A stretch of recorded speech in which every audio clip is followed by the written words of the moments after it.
Hello there. Hello YouTube. Long time no see. The last time I actually made a video on YouTube was all the way back on the 6th of May. That's 3 weeks ago. Since then we have seen quite a bit of swings in gold. It has risen by about 6% and then dropped by around 5%.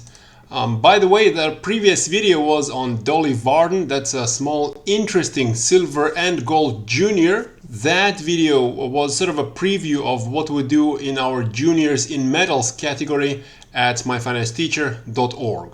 By the way, I suggest you do have a look at this video. It's quite interesting, and since then Dolly Varden, even after the most recent decline over the last few days, is still about 10% up.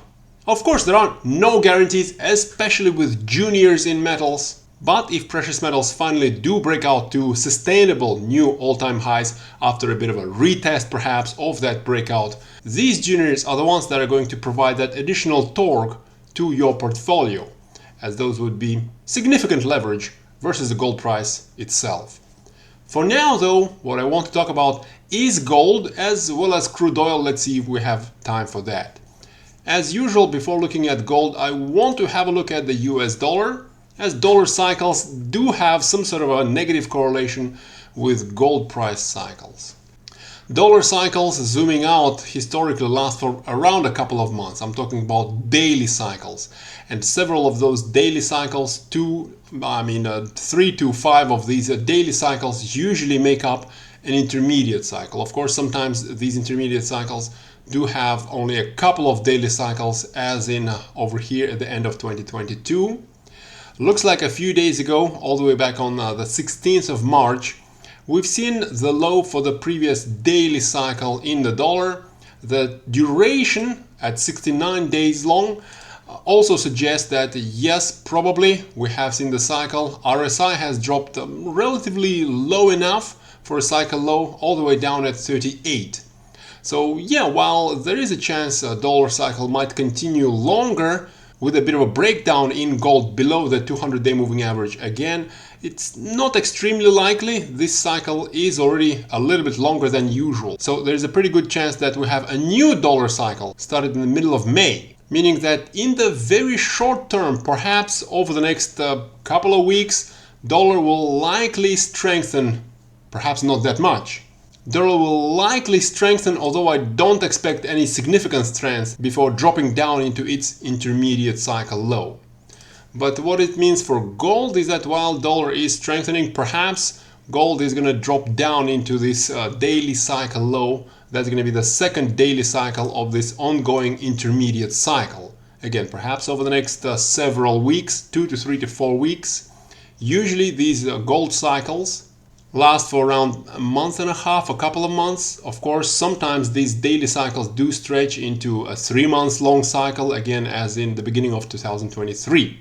The ongoing daily cycle has already been going on for 27 days. So again, as I said, perhaps in the next 2 to 3 to 4 weeks, gold will be relatively soft, coming down into the end of the daily cycle.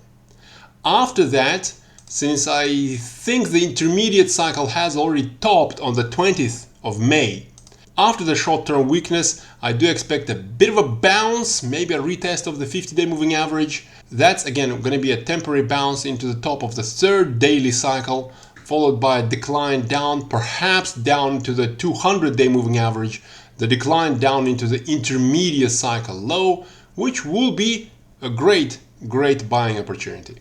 By the way, looking at most recent history in gold and comparing that to our post at myfinanceteacher.org, at the beginning of May, on the 7th of May, I was expecting only a temporary strength in gold. From the 7th of May, that's pretty much exactly what happened.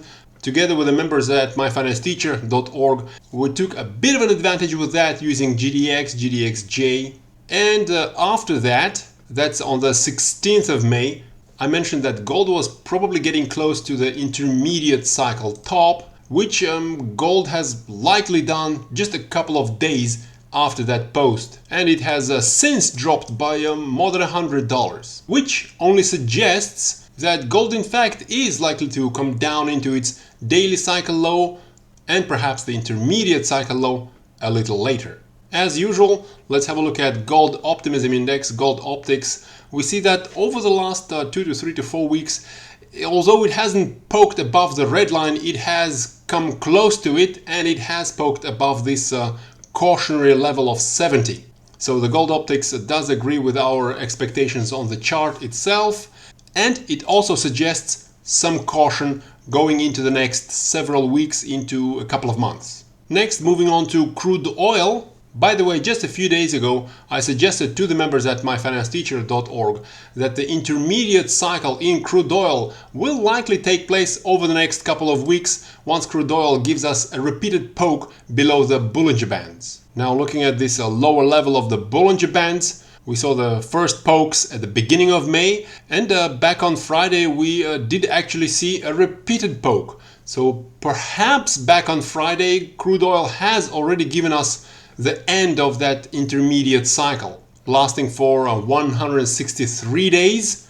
This is quite likely, as the usual cycle duration is about 158 days, pretty close to the current count. That's at least based since the middle of 2017. Although nobody does know the future, especially on the precision level of the exact day of the low. So it's also quite likely that crude oil will continue down, giving us a more noticeable poke below these Bollinger Bands, perhaps over the next week or so, maybe finally retesting this 68% retracement, maybe actually testing this 68% Fibonacci retracement.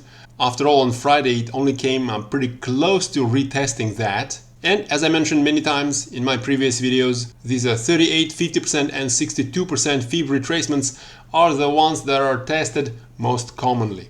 So whether crude oil continues down to give us a fake breakdown below this 62% Fib retracement, or just starts a new cycle from here, in either case, the technicals suggest that the new cycle rally is likely to start relatively soon, again perhaps over the next 1 to 2 to 3 weeks.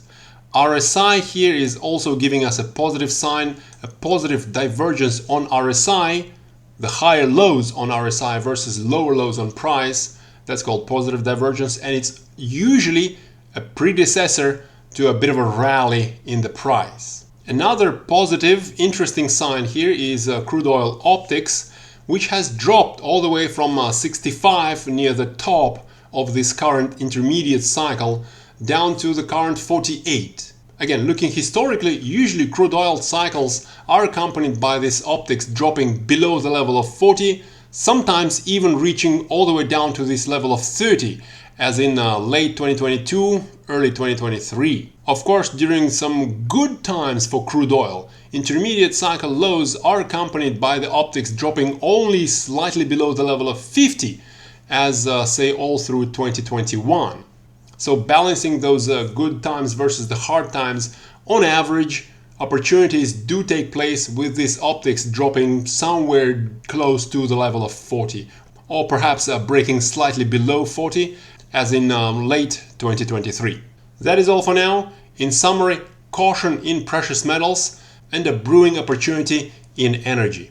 If you like this video, give us a thumbs up, share the video with your friends, and have a productive Monday. Bye bye.